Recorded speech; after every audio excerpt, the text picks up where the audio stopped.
Siemanko, z tej strony Bartek z załogi Tripciaka. Witam Was w kolejnym odcinku naszych busikowych testów. W tym odcinku będziemy testować przedsionek, który nabyliśmy w Decathlonie. A głównie to za sprawą tego, że przechodząc na regale zauważyłem narysowanego tutaj busika. I tutaj busika. A jestem świrem i jak widzę gdzieś busiki, to po prostu jestem zakochany. I mamy taki przedsionek, który zaraz będziemy tutaj montować przy naszym tripciaczku. I zobaczymy, ile czasu mi zajmie w ogóle jego złożenie. Czy bardziej się opłaca kupić taki przedsionek, czy składaną markizę. Aczkolwiek w naszym typie podróżowania zakładam, że dla nas będzie lepsza markiza, bo my stajemy, rozkładamy się, szybciutko się zwijamy, jedziemy dalej. To myślę będzie bardziej przeznaczone dla ludzi, którzy spędzają kilka dni w jednym miejscu, bądź typowo na kempingu. No to co, zobaczymy. Mamy tutaj taki przedsionek dmuchany. Niestety troszkę ciężki, bo całe 13 kg. Cała paczka ma 80,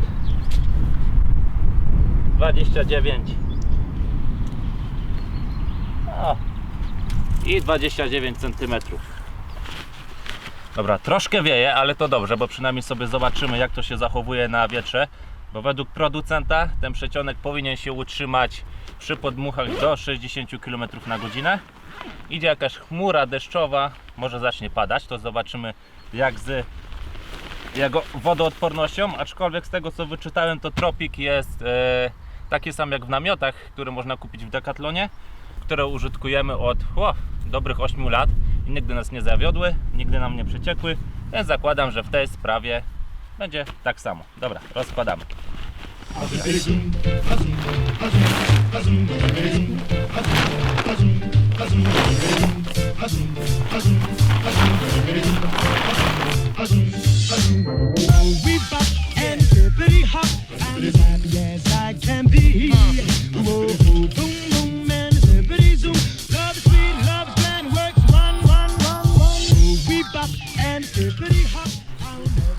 Dobra, teraz muszę znaleźć zawór.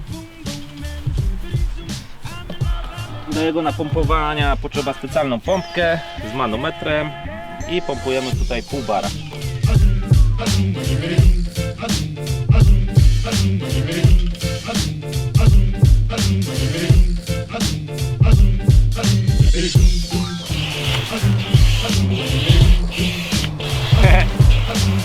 Ale rośnie!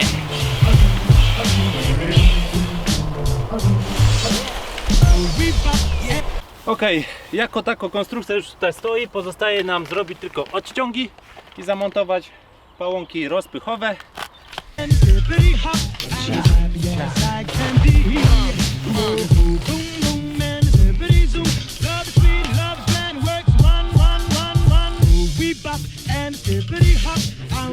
Dalej przedsionek możemy sobie przyczepić do busika, przyczepy kampera, bądź połączyć go z po prostu jakimś namiotem większym, tym samym zwiększając jego powierzchnię. I po prostu bierzemy sobie tutaj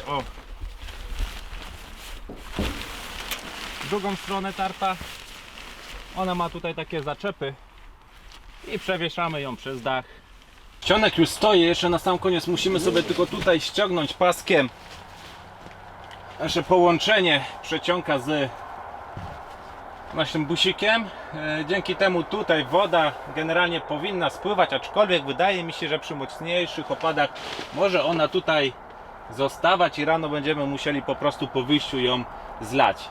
Generalnie rozkłada się to bardzo szybko, wystarczy go napompować. Mamy jeden zawór, pompujemy, cały namiot nam stawia, wkładamy dwa pałąki takie rozporowe i namiot stoi. Potem robimy odciągi, no i gotowe. Dodatkowo tutaj mamy jeszcze możliwość sobie doczepienia takiego tarpa, daszku, jak można sobie go tutaj tak postawić na odciągach.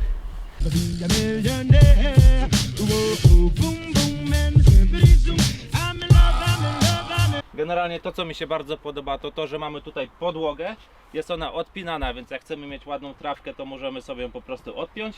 Ale z drugiej strony fajnie ona chroni przed wnoszeniem do busika, do kampera czy do namiotu jakiegoś dodatkowego syfu tutaj, czy po prostu chroni nas od wilgoci ciągnącej od trawy.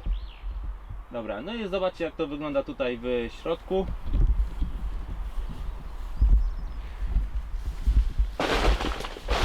Miejsca jest wystarczająco, żeby postawić tutaj stolik. Zmieści się tutaj spokojnie z 6-7 osób. Co jest fajne, to mamy tutaj jeszcze odpinaną dodatkowo ścianę. Ciach.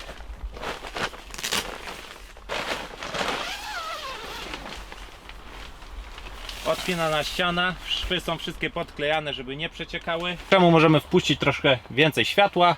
A po drugiej stronie mamy takie drzwiczki z moskitierą, które służą jako dodatkowe wejście. A tutaj ciach. Tada! Oczywiście wszystko możemy sobie tutaj pozwijać i haczykami pozaczepiać.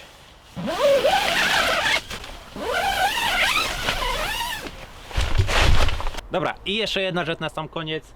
Najważniejsze, ile czasu zajmie mi składanie. Teraz już będę mierzył czas bez kawki i bez czytania instrukcji, bo już to zrobiłem wcześniej. Także jedziemy. Ciao!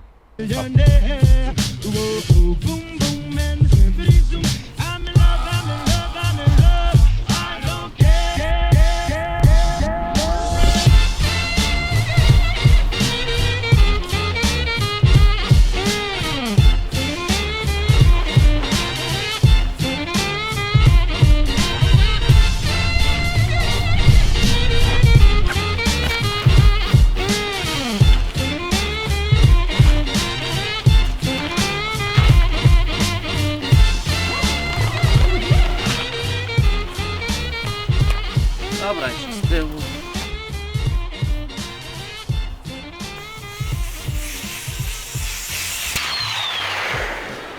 Yo!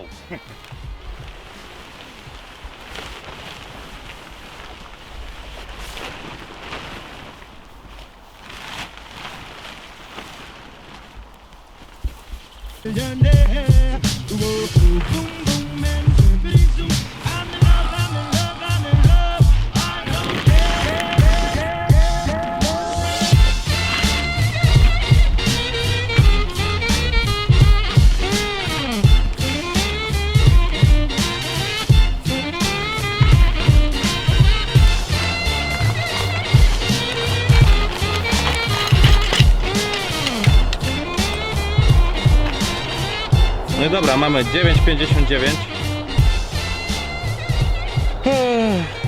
No, całkiem niezły czas, tym bardziej, że pierwszy raz to składałem. Myślę, że z pomocą drugiej osoby byłoby to 2 razy szybciej. I w tym jeszcze czasie co nam tu wyszło? Mnóstwo kleszczy było po prostu na dole, na podłodze było mnóstwo kleszczy, które musieliśmy pozabijać. Ok, na sam koniec przyszła pora na podsumowanie naszej krótkiej recenzji tego oto przeciąga pompowanego, który znaleźliśmy w Decathlonie. Generalnie zauważyłem kilka plusów, jak i minusów. I na duży plus jest to, że możemy przeciąg pozamykać i go zostawić na polu namiotowym czy kempingu i odjechać naszym pojazdem w celu zwiedzania atrakcji czy podjechać do sklepu. No, w przypadku markizy tego nie jesteśmy w stanie zrobić, bo musimy po prostu wszystkie rzeczy schować, markizę zwinąć i dopiero wtedy możemy jechać. Oczywiście jest to rozwiązanie dla osób stacjonujących czy biwakujących na polach namiotowych lub kempingach. W naszym przypadku no nie do końca się on sprawdzi z tego powodu, że my stajemy na dziko i z reguły chcemy być jak najmniej widoczni. Plusem jest to, że namiot nie nagrzewa się. Jest on wykonany z tkaniny fresh, którą dobrze znamy z tarpów i namiotów, które użytkujemy, dzięki czemu w upalny dzień pod przeciągiem jest po prostu przyjemnie, nie jest gorąco. Kolejnym plusem jest to, że namiot możemy podczepić do przyczepy kempingowej, do kampera, do namiotu, tym samym zwiększając jego powierzchnię. Możemy podpiąć go do drzwi bocznych bądź do tylnej klapy. Kolejnym plusem jest to, że jak na ilość czynności, które trzeba wykonać, bardzo szybko się to rozkłada. Mamy jeden zawór, pompujemy całą konstrukcję nośną, wkładamy 2 pałąki, robimy odciągi, namiot stoi. Mi to generalnie zajęło za drugim razem 5 minut. A potem już wiadomo, kilka minut trzeba, żeby sobie go podociągać i odpowiednio ułożyć przy naszym busie. Składanie również przebiega bardzo szybko. Mamy jeden zawór, z którego bardzo szybko schodzi powietrze. Odkręcamy go, namiot puszcza powietrze, 5 minut i namiot jest w pokrowcu. Niestety jeden z minusów jest to, że aby go napompować, będziemy potrzebowali specjalną pompkę z manometrem. Jednak plusem tej pompki jest to, że możemy ją wykorzystać do pompowania kajków pneumatycznych, materacy dmuchanych czy innych zabawek dla naszych pociech. Kolejnym plusem jest to, że mamy odpinaną podłogę. Możemy sobie ją odpiąć i rozłożyć się na trawce, bądź w przypadku, gdy jest wilgotno, możemy sobie ją przypiąć, dzięki czemu nie będzie nam wieczorem ciągnęło od trawy, a tym samym nie będziemy wnosić do naszego pojazdu czy namiotu dodatkowego syfu. Przecionek ma też jeszcze jeden plus, generalnie nie będzie zbierać się na nim woda, bo jest w kształcie kopuły. Jedyne miejsce, gdzie może woda się zbierać, jest to łączenie przecionka z kamperem. Dodatkową opcją jest możliwość rozłożenia dodatkowego zadaszenia, które widzicie w tle.